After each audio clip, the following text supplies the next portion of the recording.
Hello दोस्तों, welcome in blue for info TV. दोस्तों, Sweden मुल्क जहां कोई भी आपको अपने घर कॉफी पर बुला सकता है, जिसे ये फीका कहते हैं। ये एक ऐसा अमल जो तकरीबन मुकद्दस समझा जाता है, लेकिन ये मत समझिए कि आप जाती जिंदगी, सियासत या मजहब पर गहरी गुफ्तगू कर पाएंगे, क्योंकि यहाँ प्राइवेसी को इंसानी हक की तरह माना जाता है। स्वीडिश लोग दोस्ताना जरूर हैं, मगर कभी मदाखलत नहीं करते। ये गर्म जोश दिखाई देते हैं, लेकिन हमेशा एक शाइस्ता फासला कायम रखते हैं। लेकिन आखिर ऐसा क्यों है कि एक ऐसा मुल्क जो दुनिया की बेहतरीन सोशल वेलफेयर का हामिल है और जहां सब कुछ बिल्कुल दुरुस्त सिमत में चलता दिखाई देता है, इस मुल्क में भी बहुत से लोग तन्हाई महसूस करते हैं। तो आज की ये वीडियो कोई सियाहती वीडियो नहीं है और ना ही मैं आपको यहाँ स्वीडन को किसी नॉर्डिक जन्नत के तौर पर पेश करने आया हूँ, बल्कि ये एक सफर है स्वीडिश मुल्क की रूह में बसे उन बुनियादी हकूक का जिससे स्वीडिश जज्बा तश्कील पाया है। बल्कि ये एक सफर है कि यहाँ के लोग किस तरह रहते हैं, एक दूसरे से कैसे बर्ताव करते हैं, एक ऐसी सोसाइटी में जो इंसाफ और ज़ाती आज़ादी को सबसे ऊपर रखती है। एक खामोश गैर नुमाया सकाफत जो गहरे जज्बाती दौलत को छुपाए रखती है। यहाँ के लोग आहिस्ता जीने, जितना चाहे इतना जीने और कभी भी ज़रूरत से ज़्यादा नहीं लेते।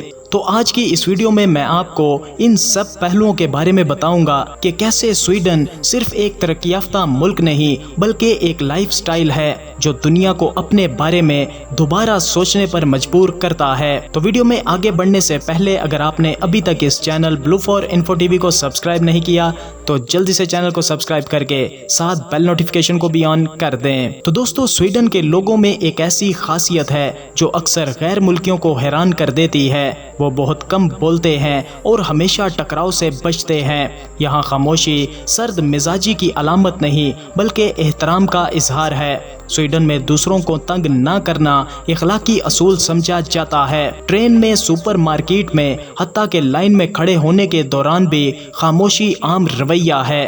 कोई लाइन नहीं तोड़ता, कोई तंग नहीं करता और कोई घूरता भी नहीं है। गुफ्तगू में स्वीडिश लोग निहायत सादा हैं। ये शेखी नहीं बिगाड़ते, बात नहीं काटते और सख्त जज्बात दिखाने से बचते हैं।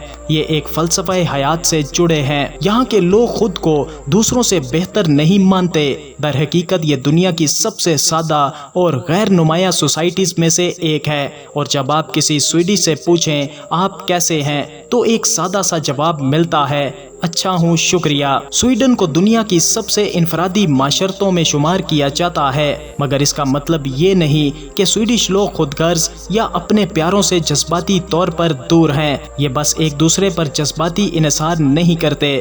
स्वीडन का आम खानदानी मॉडल न्यूक्लियर फैमिली है, यानी वालिदैन और बच्चों को छोटी उम्र से ही खुद मुख्तार बनने की तरगीब दी जाती है। बहुत से बच्चे 18 साल के होते ही घर छोड़ देते हैं और वालिदैन इनकी ज़ाती ज़िंदगी में ज़्यादा मदाखलत नहीं करते।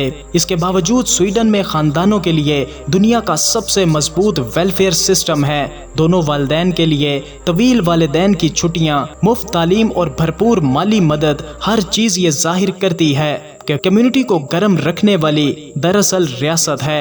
ये भी एक दिलचस्प बात है कि स्वीडिश लोग फितरत से बेहद मोहब्बत करते हैं। हजूम में जमा होने के बजाय ये अक्सर अपने ख़ानदानों के साथ दही इलाकों में मौजूद छोटे कॉटेजेस में वक्त गुजारते हैं, जिन्हें समर हाउसेस कहा जाता है। हर वीकेंड पर माहीगीरी करते हैं, खुम्बियाँ चुनते हैं और सासेज ग्रिल करते हैं।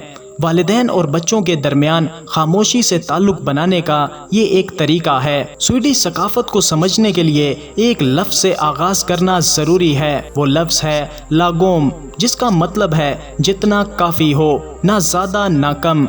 ये फलसफा जिंदगी के हर कोशे में रचा बसा है। इनके लिबास से लेकर घरों के डिजाइन तक, इनके रवैयों से लेकर पॉलिसियों तक, स्वीडिश लोग तवाज़ुन पर यकीन रखते हैं और सादा जिंदगी गुजारना सिर्फ ज़ाती इंतखाब नहीं बल्कि समाजी जिम्मेदारी है। यहाँ का सबसे बड़ा मजहब प्रोटेस्टेंट ईसाईयत है, खासतौर पर लूथरान शाख, मगर अमली तौर पर स्वीडन दुनिया के सबसे सेकुलर ममालिक में शुमार किया जाता है। इसका मतलब ये नहीं कि स्वीडिश लोग रूहानी जिंदगी से कटे हैं, उल्टा ये सुकून زیادہ تر دعا کے بجائے فطرت، خاموش جگہوں اور معیاری زندگی میں ڈھونڈتے ہیں۔ یہاں کامیابی کا تصور بھی مختلف ہے۔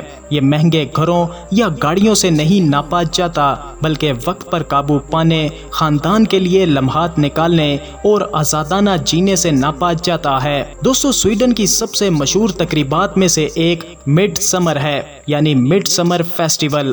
لوگ پھولوں کے تاج پہنتے ہیں، پھولوں کے گرد رقص کرتے ہیں اور آلو کے ساتھ اچار کی ہوئی مچھلی کھاتے ہیں۔ یہ صرف ایک پارٹی نہیں، بلکہ ایک ایسا لمحہ ہے جب سویڈش لوگ طویل اور تاریک سردیوں کے بعد دوبارہ ایک دوسرے سے ملتے ہیں۔ اسی طرح لوسیا کا دن دسمبر میں منایا جاتا ہے، جب بچے سفید لباس پہنتے ہیں، موم بتیاں اٹھاتے ہیں اور اندھیروں میں گیت گاتے ہیں۔ یہ رسم سردیوں میں روشنی لانے کے لیے ہے اور یہ سویڈش ذہنیت سے گہری جڑی ہے، جو خاموشی کو اندرونی طاقت کی بنیاد سمجھتے ہیں۔ سویڈن پہنچنے پر سب سے بڑا ثقافتی جھٹکا یہ لگتا ہے کہ یہاں گرمجوشی اور اظہاریت نہیں ملتی، جو لاطینی یا ایشیائی ممالک میں عام ہے۔ نہ ملتے وقت گلے ملنا یا بوسہ دینا، نہ ذاتی زندگی پر سوال، خاص طور پر گفتگو میں مداخلت کرنا بالکل بھی نہیں ہے۔ سویڈن میں خاموشی کو سونا سمجھا جاتا ہے۔ زیادہ باتیں کرنا، اونچی آواز میں بولنا یا کامیابیوں کا دکھاوا کرنا بدتمیزی مانا جاتا ہے۔ اگر آپ کسی کو کھانے پر بلائیں تو وہ خود اپنا کھانا بھی ساتھ لا سکتا ہے تاکہ میزبان پر زیادہ بوجھ نہ ڈلے، اور اگر آپ وقت پر پہنچ جائیں لیکن باضابطہ طور پر اندر آنے کی دعوت نہ ملی ہو تو وہ آپ کو باہر ہی انتظار کروائیں گے۔ یہ بے احترامی نہیں، بلکہ آپ کی پرائیویسی کا احترام ہے۔ یہ سب سے پہلے تو عجیب لگتا ہے، لیکن جب آپ اس کی ثقافت کی منطق کو سمجھتے ہیں تو آپ دیکھتے ہیں کہ یہ معاشرہ خود مختاری، احترام اور واضح حدود پر قائم ہے۔ سویڈن میں دن عموماً جلدی شروع ہوتا ہے، لیکن کبھی عجلت میں نہیں۔ یہاں کے لوگ نیو یارک کی طرح وقت کے پیچھے نہیں بھاگتے اور نہ ہی بحر روم کے علاقوں کی طرح آرام دہ سست رفتاری اختیار کرتے ہیں۔ یہ منصوبہ بندی کے ساتھ مؤثر طریقے سے کام کرتے ہیں، لیکن اپنے لیے جگہ بھی چھوڑتے ہیں۔ سویڈش نوجوان زیادہ عالمی دنیا میں رہتے ہیں، لیکن پھر بھی ان کی اپنی الگ شناخت ہے۔ یہ فیشنیبل کپڑے پہنتے ہیں، ٹک ٹاک استعمال کرتے ہیں اور دنیا گھومتے ہیں، لیکن آپ انہیں شاذ و نادر ہی بھیڑ میں آگے بڑھتے، اونچی آواز میں بات کرتے یا سماجی اصول توڑتے دیکھیں گے۔ تاہم ایک خاموش تبدیلی ضرور ہے، فطرت اور مقامی کمیونٹی سے مضبوط تعلق جو ان کے والدین کی نسل کی پہچان ہے، آہستہ آہستہ ڈیجیٹل جگہوں اور بڑھتے ہوئے انفرادیت سے بدل رہا ہے۔ سویڈش نوجوان زیادہ تر اکیلے رہتے ہیں، لیکن تنہائی کا بڑھتا ہوا احساس بھی ان میں جنم لینے لگا ہے، جسے اب وہ خود بھی ایک نئے ثقافتی مسئلے کے طور پر جانتے ہیں۔ پھر بھی انہوں نے اپنی جڑیں نہیں کھوئیں۔ امریکی ثقافت کے مقابلے میں، جہاں آپ کو ہر وقت بولنے اور اپنی شخصیت ظاہر کرنے کی ترغیب دی جاتی ہے، سویڈن ایک بالکل مختلف دنیا ہے۔ یہاں لوگ پیچھے ہٹتے ہیں تاکہ سب کچھ زیادہ ہمواری سے چل سکے۔ فرانس کے برعکس، جہاں گفتگو ایک فن ہے اور بحث ایک خوشی ہے، سویڈش لوگوں خاموشی میں طاقت ڈھونڈتے ہیں، اور اگر آپ کسی گرمجوش ثقافت سے آئیں جہاں قربت کو تعلق کی پیمائش سمجھا جاتا ہے تو سویڈن ملک آپ کو عجیب محسوس ہو سکتا ہے، کیونکہ یہ ایک تہذیب ہے جو شائستگی کی چادر میں لپٹی ہے اور جس کے اندر گہرائی اور کمیونٹی کی مضبوط ذمہ داری موجود ہے۔ آخر میں یہی خاموشی ہمیں سکھاتی ہے کہ ہر شور زندگی نہیں ہوتا اور ہر خاموشی تنہائی نہیں ہوتی۔ کسی ملک کو واقعی سمجھنے کے لیے اس کی عمارتوں، یادگاروں یا جی ڈی پی نمبروں سے آغاز نہ کریں، اسے اس بات سے جانیں کہ لوگ روزمرہ کی زندگی میں کیسے جیتے ہیں، ایک دوسرے سے کیسے بات کرتے ہیں اور اجنبیوں کے ساتھ کیسا سلوک کرتے ہیں۔ تو دوستو، یہ تھے سویڈن کی دلچسپ ثقافت کے چند پہلو۔ اپنی رائے کا اظہار ویڈیو کو لائک اور کمنٹ کر کے ضرور کیجیے گا۔ ملتے ہیں کسی نئی ویڈیو کے ساتھ، تب تک کے لیے خدا حافظ۔